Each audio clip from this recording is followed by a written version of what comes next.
속에 가득 차 있을 것이라 생각합니다. 저는 오늘 본문의 말씀을 통해서 2019년도를 계획하며 꿈꾸고 있는 우리의 모두 속에 이 시작의 첫걸음 속에 먼저 우리의 삶들 속에 하나님 앞에서 정결케 해야 될 것들, 또 온전한 기초를 쌓아가야 할 그 위치가 무엇인지 한번 고민해 보면서 은혜를 나누고자 합니다. 세상 속에서 그리스도인의 삶, 어떤 삶이어야 할까요? 여러분에게 한번 질문 던져보고 싶습니다. 세상 속에서 우리는 어떠한 삶의 모습으로 살아야 할까요? 한번 떠올려 보십시오. 아마 각자에게 다양한 생각들이 있을 줄 믿습니다. 대표적인 대답은 착하고 의롭고 도덕적이고 윤리적인, 어찌 보면 세상 가운데 그리스도인으로서 덕이 되고 또 아름다움을 나타내는 그러한 본이 되는 삶이라고 아마 나름대로 생각하시고 결정하실 줄 믿습니다.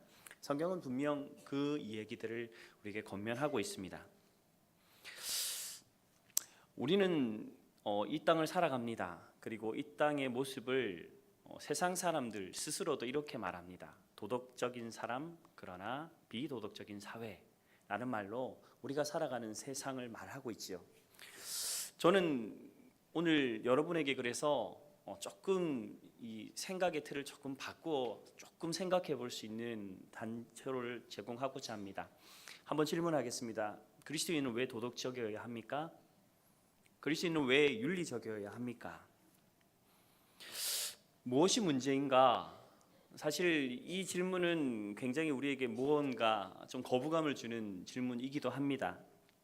우리가 추구해야 될 신앙이 도덕적이다, 윤리적이다라는 이러한 질문이 왜 그러한가라는 질문 앞에 서는 것이죠. 저는 우리가 도덕적이고 윤리적인 삶을 살면 안 된다는 말을 하는 것이 아니라, 과연 우리가 생각하는 도덕과 우리가 생각하며 만들어 놓은 윤리라는 틀이 과연 하나님께서 우리에게 목적하신 의와 방향성과 부합하는가 하는 것입니다. 세상이 말하는 도덕과 윤리의 틀에 우리는 어느덧 하나님의 가치와 기준을 스스로 제한하고 있는 것은 아닌가? 윤리적이다 라고 하는 생각 속에 우리가 세상 가운데 배우며 익혔던 나름대로의 가치와 기준으로 하나님을 제한하고 있지 않는가 하는 질문을 여러분에게 던지는 것입니다. 물론 윤리적이어야 되고 도덕적이어야 합니다. 그러나 그 가치와 기준이 하나님의 것인가 고민해 보아야 할 문제인 것으로 생각합니다. 왜냐하면 우리가 살아가야 할 신앙의 방향성, 하나님이 주신 신앙의 의의 모습들은 물론 도덕이나 윤리라는 말로 표현할 수는 있어요. 그러나 그것을 다 담아낼 수는 없습니다. 하나님의 뜻을 향한 방향성을 가지는 그 방향성 앞에 도덕이나 윤리라는 이름이 붙여질 수는 있지만 그것이 다 표현한다는 것은 아닙니다. 참된 신앙인은 이 틀을 뛰어넘는 사람들입니다. 왜요? 우리가 만든 틀 때문에 하나님의 일하심이 제한되기 때문이지요. 어떤 때 반대로 생각해 보면 우리가 만들어 놓은 틀이 우리 스스로에게 여기까지, 이건 넘으면 안 돼 라고 하는 우리 스스로의 제약이 되기도 합니다. 그래서 도덕적이거나 윤리적이지 않은 선택을 하게 될 때 우리 스스로가 움찔합니다. 멈춰서게 되지요. 그 너머에 하나님의 일하심이 있음에도 불구하고 우리는 스스로가 만들어 놓은 틀 앞에서 머뭇거리게 된다는 것입니다. 그게 과연 하나님 앞에서 바른 우리의 기준이며 기초인가 하는 것이죠. 이것은 우리에게 하나님을 향해 일하시는 그 부르심 앞에서의 순종함을 멈추게 하고 하나님이 일하시는 그 다양한 역사를 제한하게 합니다.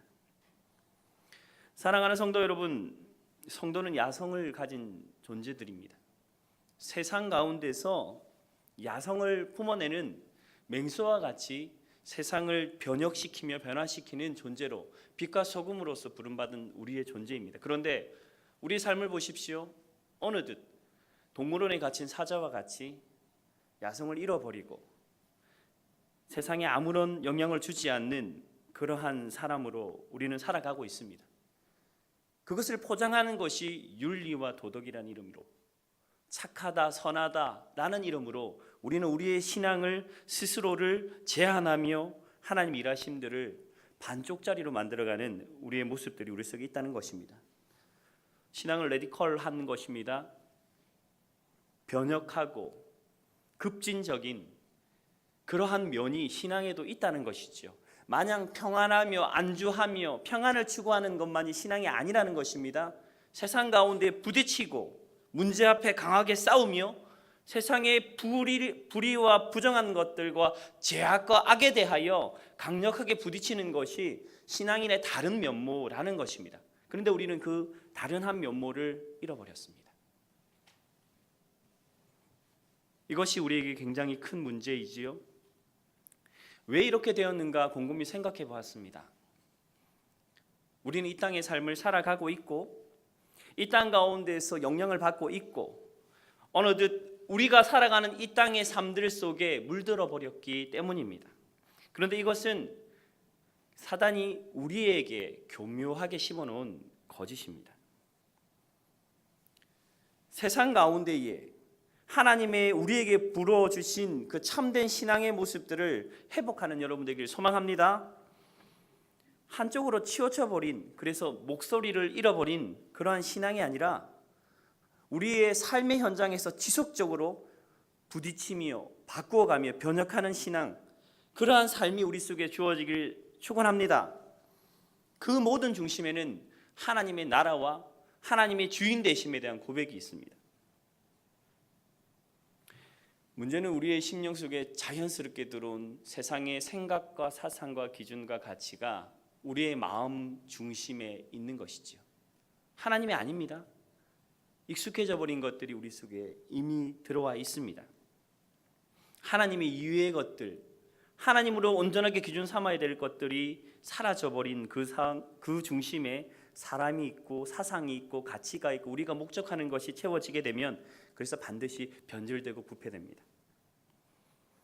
하나님을 중심에 두고 살아가는 사람들은요, 제가 한 번씩 예화로 이렇게 드렸던 것과 같이 우리의 삶은 태풍 가운데 있습니다. 태풍의 눈의 고요함 속에 평안을 누리지만 태풍이 지나가는 그 자리 가운데 막대한 영향력을 끼치듯 하나님의 평화 속에 우리는 거하지만 우리의 삶들은 태풍과 같이 세상 속에 놀라운 영향력으로 드러나는 삶, 그것이 그리스도인의 삶이라는 것입니다. 정리하면 이것입니다. 그러니 사랑하는 성도 여러분, 도덕적으로 살려고 하지 마십시오. 윤리적으로 살려고 하지 마십시오. 아니, 내가 정한 도덕과 윤리라는 가치로 살아가려고 그렇게 노력하지 마십시오. 도덕적으로 살려면 살수록 무너지는 이 시대 속에 우리의 기준이 아닌 하나님의 이끄심과 하나님의 뜻하심이 기준되는 그 놀라운 은혜들로 인도받는 그러한 삶을 시작한 2019년도 첫 번째 발걸음들이 우리 속에 다시금 새로워지기를 주님의 이름으로 축원합니다. 그것이 그리스도인의 삶이에요. 그래서 저는 오늘 설교의 제목을 뜻을 정하는 자의 삶이라고 정했습니다. 세상 속에서 우리는 어떠한 신앙인으로 살아가야 할까? 2019년도 새로운 한 해를 시작하는 우리의 방향성은 어때야 하는가? 다니엘을 통해서 우리는 도전받는 귀한 시간 되기를 축원합니다.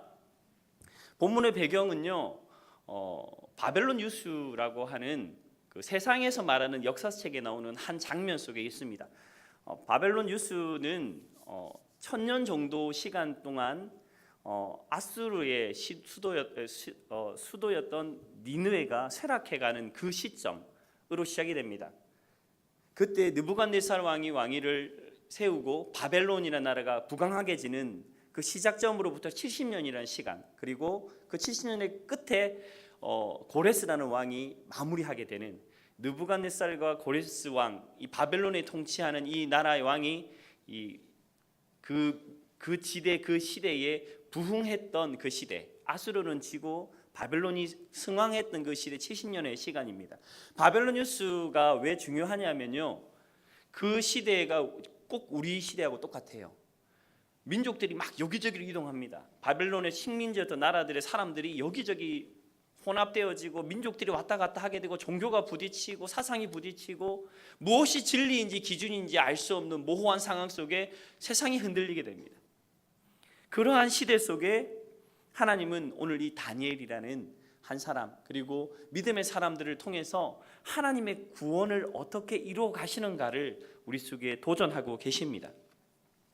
말씀은 이렇게 시작합니다.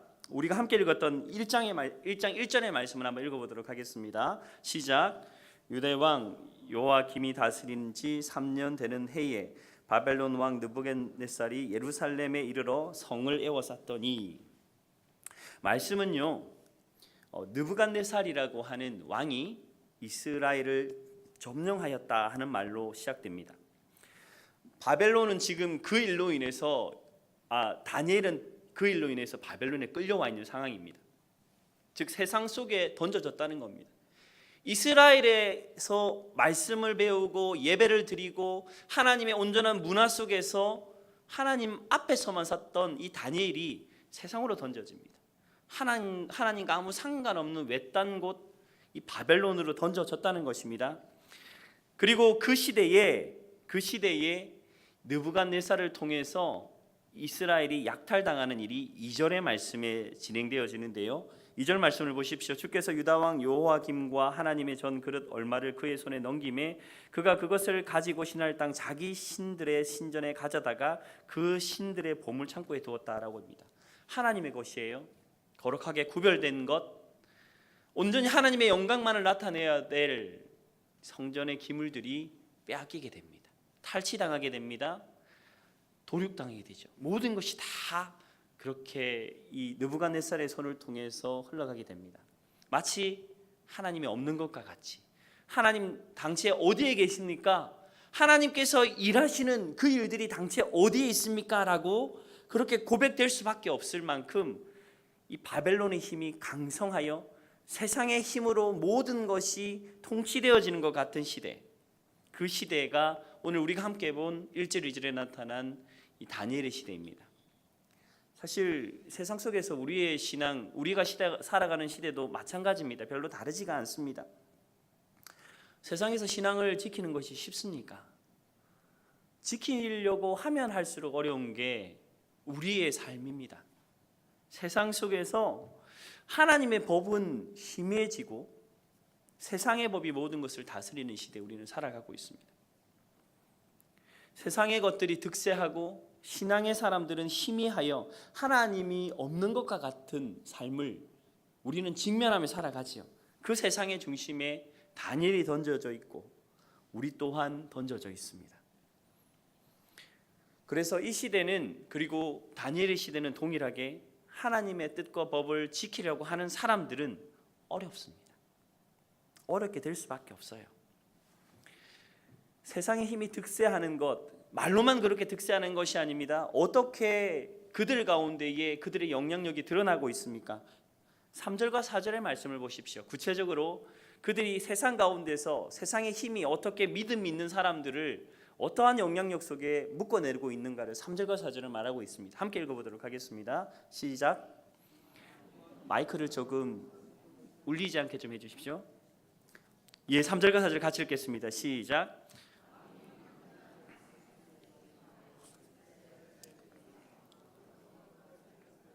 곧 흠이 없고 용모가 아름다우며 모든 지혜를 통찰하며 지식에 통달하며 학문에 익숙하여 왕궁에 설만한 소년을 데려 그들에게 갈대의 사람의 학문과 언어를 가르치게 하였고.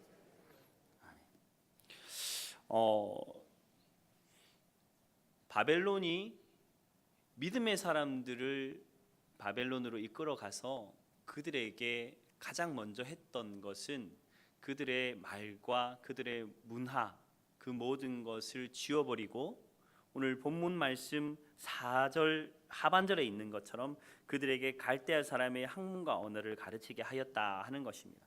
이것은 실로 엄청난 일입니다.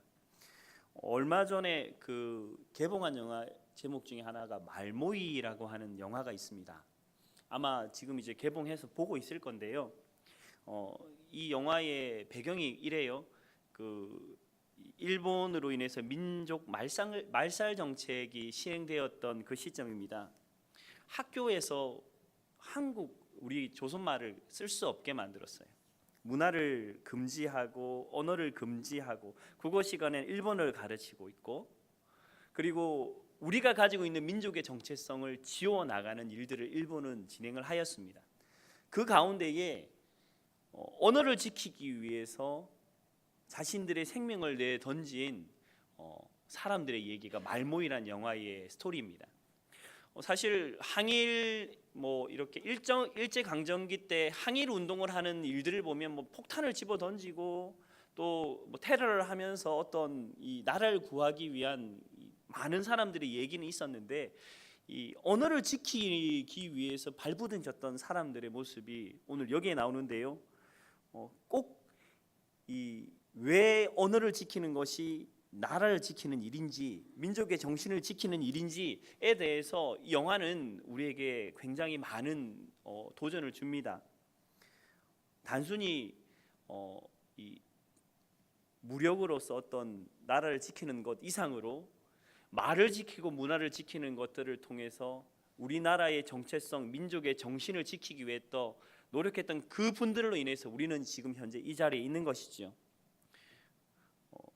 벤또라고 하는 말이 아닌 도시락이라고 하는 단어를 우리는 지금 현재 쓰고 있고, 영화에서는 가네야마라고 하는 일본 말, 창씨 개명을 했던 사람이 자신의 이름인 김순희라고 하는 자신의 이름을 찾아가는 그 과정도 영화에서는 잘 드러내 있습니다.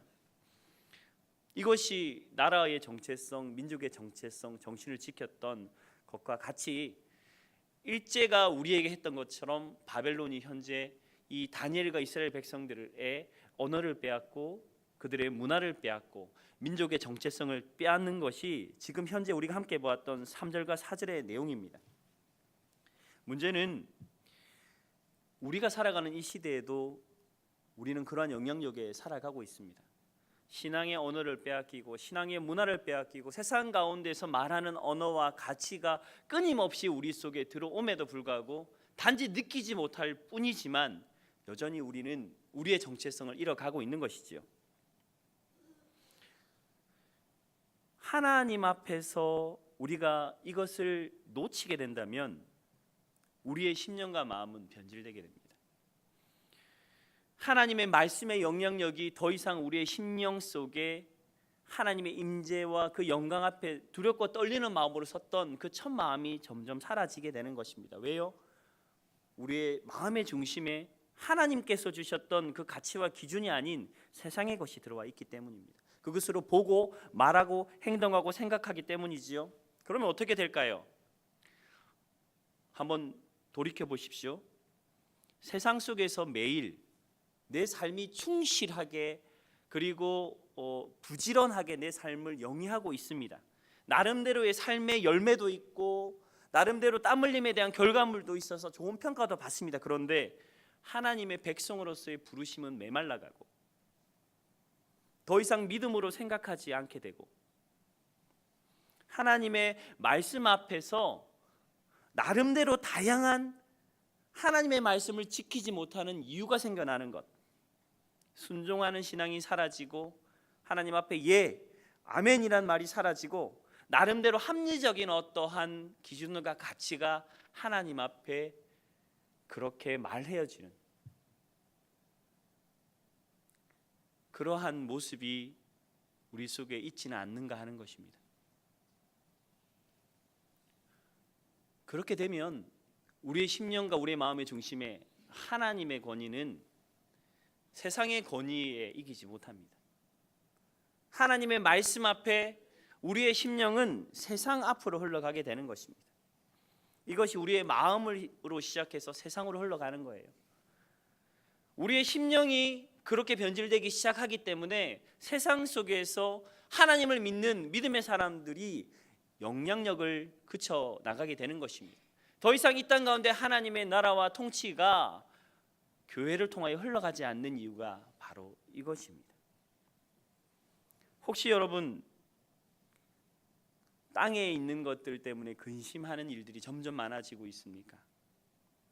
하나님의 일하실 것들에 대한 소망과 기대보다 땅에 있는 것들로 인하여 묶여 있는 것들이 더 많지 않는가 하는 것입니다. 그렇다면 다시 점검하십시오. 내 마음 속에, 내 생각 속에 하나님의 자녀로서의 나의 정체성이 혹시나 무너져 있지 않은가?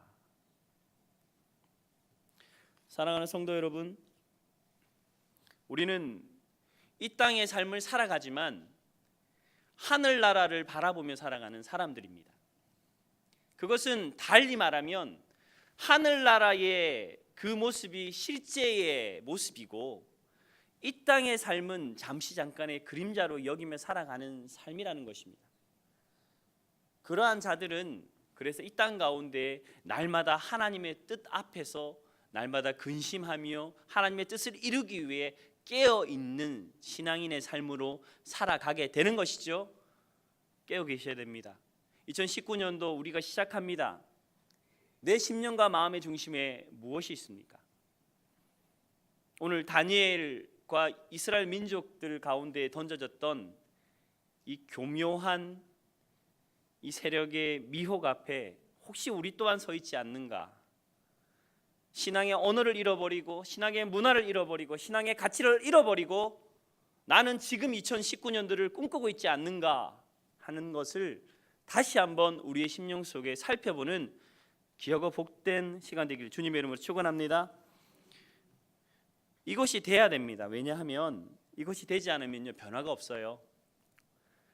매일 다람쥐 쳇바퀴 돌듯이 똑같은 습관에 넘어지는 이유가 뭡니까? 왜냐하면 우리의 마음의 중심의 뿌리가 하늘에 있지 않아서 그래요. 여전히 땅에 있어서 그렇습니다. 매일매일 결단은 하고 결심은 하고 변화시키고 나름대로 애를 쓰는데 이것이 계속 무너지는 이유, 재성의 이 뿌리 가운데 넘어지는 이유가 바로 여기에 있는 것입니다. 그러니 우리의 심령 가운데에 다시 주님 앞에 우리의 마음의 중심이 주님의 언어와 주님의 그 문화와 하나님께서 주신 가치로 다시금 무장되어지고 정결되어지는 귀한 일들이 일어나길 소망합니다. 그리스도인은 다릅니다. 달라야 합니다. 세상 가운데서 윤리적이다, 선하다, 착하다는 것 그것만이 아니라 하나님께서 원하시는 그 지경으로 우리의 틀을 깨고 하나님의 말씀과 이끄심 앞에서 우리는 계속적으로 달려가야 합니다.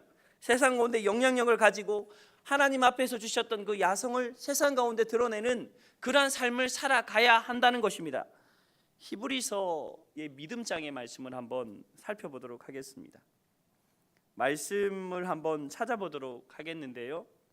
조금 말씀이 깁니다만 말씀을 보면서 우리가 참으로 회복해야 될 믿음의 선진들의 모습이 무엇인지 한번 보도록 하겠습니다. 히브리서 11장 32절에서 40절의 말씀.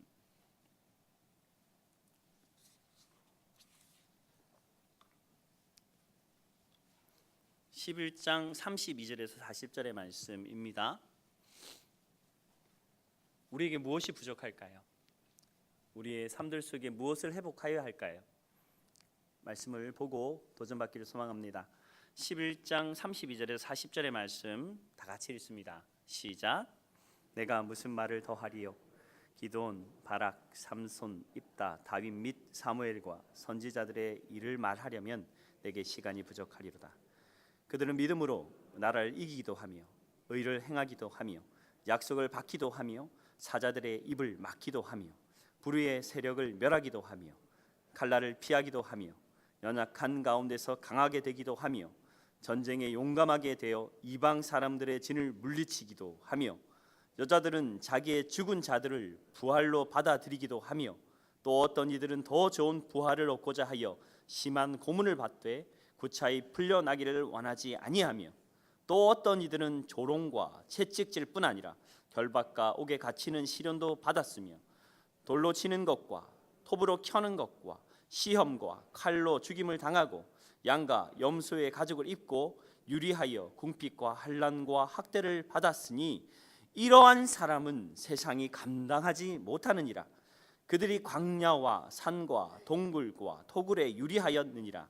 이 사람들은 다 믿음으로 말미암아 증거를 받았으나 약속된 것을 받지 못하였으니 이는 하나님이 우리를 위하여 더 좋은 것을 예비하셨은즉 우리가 아니면 그들로 온전하게. 아멘. 사랑하는 성도 여러분, 우리의 심령과 마음 가운데에 세상이 주는 영향력, 바벨론이 주는 그 영향력 속에 우리가 살아간다면 우리는 결코 오늘 히브리서 11장에서 말한 믿음의 선진들의 그러한 모습으로 살아갈 수 없을 것입니다. 우리 속에 무엇을 제어해야 할까요? 그것은 우리의 삶들 속에 주어진 모든 것의 주인이 누구신지 다시금 돌이키며 고백하는 여러분 되기를 축원합니다. 왜냐하면 다니엘이 그러하였습니다. 다니엘이 뜻을 정할 수 있었던 이유, 그리하여서 담대히 환관장에게 나가서 왕의 음식을 먹지 않도록 말하며 결단할 수 있었던 이유는 그 마음의 중심에 자신의 삶과 자신의 생명의 모든 것의 주권자가 하나님이심을 알았기 때문입니다. 1장 8절의 말씀을 같이 한번 읽어보도록 하겠습니다. 다니엘서 1장 8절의 말씀을 한번 찾아보시고요. 같이 읽도록 하겠습니다. 1장 8절의 말씀입니다. 시작.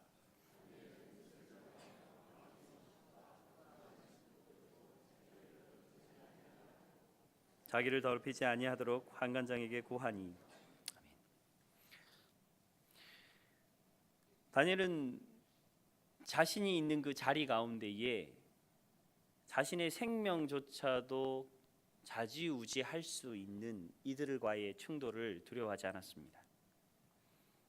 자신의 성결함, 영적인 거룩함을 유지하며 구별하기 위해서 그는 그래서 환관장에게 직접 찾아가 그에게 자신이 왕의 음식과 그 마시는 포도주를 먹지 않겠노라 말하는 그러한 결단으로 나가게 되는 것이죠. 이것은 하나님을 향한 절대적인 신뢰와 믿음이 있을 때 가능한 줄 믿습니다. 세상 속에서 살아가는 그리스도인들, 세상의 힘과 세상이 득세하는 이 시대 속에 우리는 동일하게 살아가야 하고 다니엘과 같이 우리의 발걸음이 인도되어야 할 줄 믿습니다. 다니엘은 그러한 현장 속에서 흔들리지 않았습니다. 하나님을 알았고 그 마음속에 하나님을 향한 온전한 고백이 그 마음의 중심에 있었습니다. 자신의 삶을 주관하시는 하나님, 그 주님을 향한 절대적인 신뢰가 그를 경건과 성결한 삶으로 결단하게 하였던 것이지요. 그리고 그 이후 하나님은 그에게 축복하시고 그가 서 있는 그 자리 가운데 그를 높이시는 일들이 17절의 이후의 말씀으로 나오게 됩니다. 사랑하는 성도 여러분, 뜻을 정하는 것, 이 땅 가운데 다르게 사는 것, 참된 그리스도인으로 삶을 살아가는 것, 그것은 하루아침에 이루어질 수 없습니다. 한번 결단한다고 되는 일이 아닙니다. 날마다 스스로 우리의 마음의 중심을 점검하고 살피며 하나님 앞에서 날마다의 그 고백 가운데 설 때에 우리의 삶은 주님 앞에 그렇게 설 수 있는 것이죠. 그래서 바울은 고린도전서 15장에 나는 날마다 죽노라 라는 말로 자신의 삶의 여정 가운데에 치열하게 전쟁하는 그 심령의 중심을 표현하고 있는 것입니다. 말씀을 정리하고자 합니다. 2019년도 우리의 삶이 시작되었습니다. 분명 우리 속에 하나님이 주시던 비전과 꿈이 있습니다. 분명히 이루어 가실 일들이 우리 속에 있어요. 그러한 것들이 우리 속에 주어질 때에 다시 한번 살피십시오. 내 삶들 속에 내가 만들어 놓은 틀, 기준, 가치가 과연 하나님의 것인지 다시 살피고 주님 앞에서 세상과 부딪히며 피 흘리기까지 싸우더라도 내 주님 신뢰하는 마음으로 이 땅 가운데 참된 그리스도인으로 삶을 살아가겠다 결단하는 그러한 삶이 우리 속에 일어나길 주님의 이름으로 축원합니다. 신앙에는요 회색이 없습니다. 신앙은 회색이 없어요. 하나님 편에 설 것이냐 아니면 하나님 반대편에 설 것이냐, 그 두 가지만 있을 뿐입니다. 어디에 서 계십니까? 2019년도의 시작, 내 신앙의 시작점, 이 첫 번째 발걸음을 주님 앞에서 시작하시는 여러분 되기를 주님의 이름으로 축원합니다. 하나님의 뜻 안에서 우리의 삶이 그렇게 만들어지고 이 땅 가운데 아름다운 하나님의 사람들로 2019년도 마지막 예배 때 하나님을 향하여 기쁨으로 찬양할 수 있는 귀하고 복된 결단들이 오늘 이 저녁 우리 속에 있기를 주님 이름으로 축원합니다.